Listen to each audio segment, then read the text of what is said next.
Hello, fellow watchers. I spent today working on the final touches for my coverage of Season 2, Episodes 1 through 3, and I just received word that Anthony Stewart Head passed away at 72 years of age.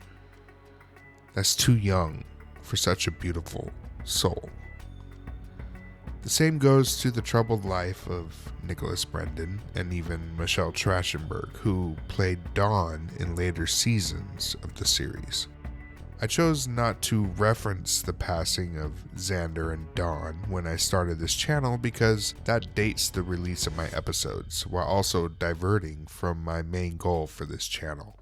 My primary goal is to review episodes for newcomers, or those that have never watched the show at all, to perhaps fall upon one of my random videos sometime in the future, a future that's not set, that I can't predict, right? The future's not set, there's no fate but what you make for yourself.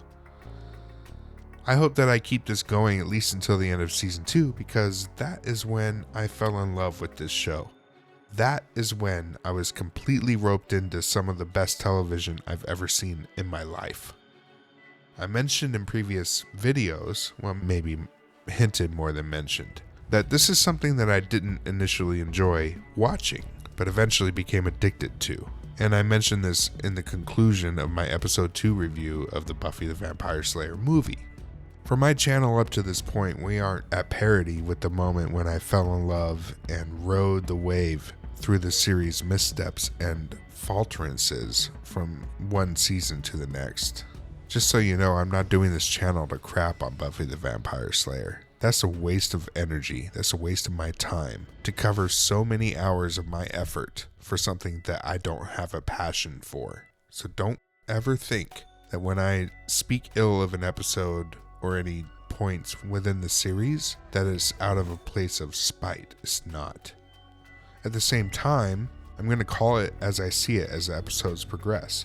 That's why I'm going to state my feelings for any current episode that I cover. But I'm doing this out of love.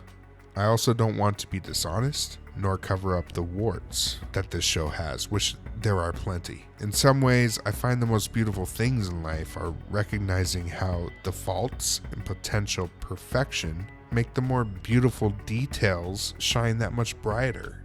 And that's where I'm trying to get at reviewing this show. One of my absolute most favorite characters of the series from episode 1 was Rupert Giles. If I recall correctly, I think I said something about, in the very first episode, Welcome to the Hellmouth, I think I said something about how Buffy, Sarah Michelle Gellar, was played well in the very first episode, and that surprised me, but I say, Giles is always awesome. I never question that guy. I never have complaints about his performance, let alone the character himself. It's as if the beauty of his character is only portrayed so well by somebody whose soul is in line with his character. That's what I got from him. But here I am. I'm going to directly address the things that I chose not to focus on while doing off the cuff.